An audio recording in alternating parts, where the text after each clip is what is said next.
So guys welcome, आप सभी का स्वागत है।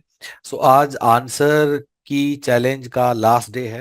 आज 13 सितंबर रात 11 बजे तक आप यूज एनटीए के पास अपना जिस क्वेश्चन में आपको लगता है कि आंसर की यूजीसी का गलत है उसका आप चैलेंज कर सकते हो। अभी हम लोग क्या करेंगे कि कोड 55 के पेपर में ऐसे कौन कौन से सवाल हैं जो कि चैलेंज हो सकते हैं, एक एक करके हम उसको डिस्कस करेंगे। ये वाले क्वेश्चन आप लोगों ने ही हमसे शेयर किए थे हमारी टीम के साथ ओवर लास्ट 2 डेज।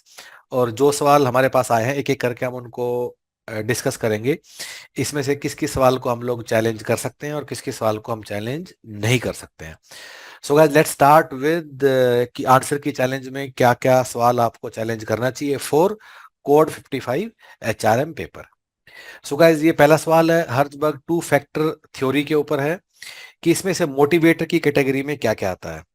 गाइस जितने भी ये सारे फैक्टर हैं इसमें जो सुपरविजन है और जो सैलरी है, ये दोनों सुपरविजन और सैलरी ये दोनों आर हाइजीन फैक्टर्स।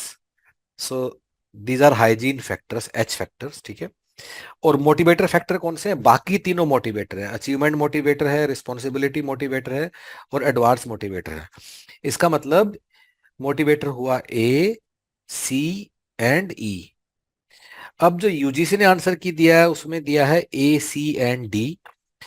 अब करेक्ट आंसर है A, C and E. Definitely A, C and D गलत है। लेकिन इसमें खास बात यह है कि कोई दूसरा ऑप्शन नहीं है जो ए, सी और ई को दिखाता है। देयरफॉर आइडियली यूजीसी को ये वाला सवाल ड्रॉप कर देना चाहिए क्योंकि कोई भी इसमें ठीक आंसर की ऑप्शन में से कोई भी ठीक आंसर नहीं है। And therefore yes, you should challenge this question.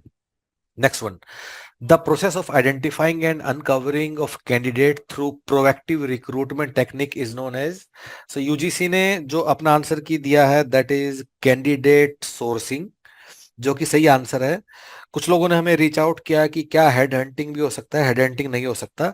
इसका आंसर यूजीसी ने दिया वो ठीक है, which is candidate sourcing. And इसलिए आपको इसको चैलेंज नहीं करना चाहिए। द 5S टेक्निक में is mainly associated with. Guys अपने 5S होते हैं कि जैसे sort, this Japanese term, seiton, then shine, and then fourth one is SEIKETSU, and fifth and last one is SHITSUKE। Guys जो ये 5S हैं ये यूजीसी ने अपने आंसर की में दिया show floor housekeeping.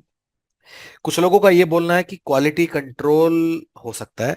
Guys although shop floor housekeeping भी एक क्वालिटी मैनेजमेंट का पार्ट है, लेकिन क्वालिटी कंट्रोल तो डेफिनेटली नहीं हो सकता। And moreover 5S technique is mainly use for management of floor only, कि कहाँ क्या सामान रखना है, कैसे आपको मैनेज करना है। Therefore fourth is the correct answer और यूजीसी ने अपना आंसर ठीक लगाया है और आपको इस सवाल को चैलेंज नहीं करना चाहिए। Which of the following are classical theories of wages? Guys इससे जो मार्जिनल प्रोडक्टिविटी थ्योरी है, दिस इज नियो क्लासिकल, ठीक है। और जो बार्गेनिंग थ्योरी है दिस इज मॉडर्न थ्योरी। इसके अलावा जो बाकी तीनों थ्योरी हैं वो सब क्लासिकल हैं, ए, बी एंड डी। और यूजीसी ने भी अपना आंसर की बताया ए, बी एंड डी, ये बिल्कुल ठीक है, इसलिए इसको चैलेंज नहीं करना है, ये यूजीसी ने ठीक ही किया है। The certificate of fitness issued by the certifying surgeon to a worker shall remain valid for how much time?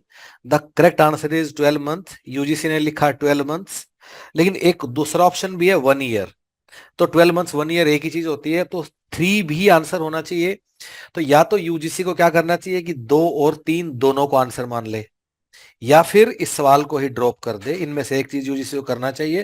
Therefore yes, इस वाले सवाल को आप लोगों को चैलेंज करना चाहिए। The following are different types of ethnography। Guys, classical, mainstream और पोस्ट मॉडर्न 3 टाइप होता है। Therefore A, B, C is the answer। और यूजीसी ने भी इसी को लगाया है, इसलिए इसमें कोई प्रॉब्लम नहीं है, this is the right answer.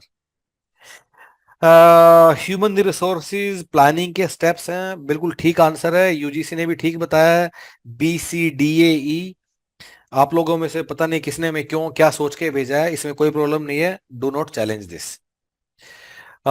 इसमें कुछ लोगों को डाउट है कि अलग अलग डायग्राम में कहीं कुछ कुछ दिया हुआ है, एक बार इसको आप लोग देख लीजिए कि हम एक्स एक्सिस पे हम लोग डायमेंशन में रखते हैं टास्क, और वाई एक्सिस पे हम लोग रखते हैं रिलेशनशिप।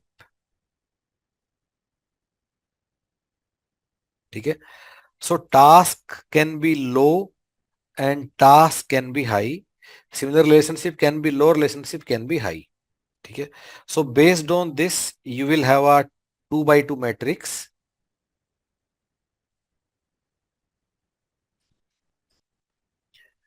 ऐसा बनेगा ये। ठीक है। और अब इसमें कहाँ क्या होगा? So guys this is free rein, this is autocratic, this is participative. So guys ये लीडरशिप थ्योरी से आपका आया है, ओबी के टॉपिक, दिस इज सपोर्टिव।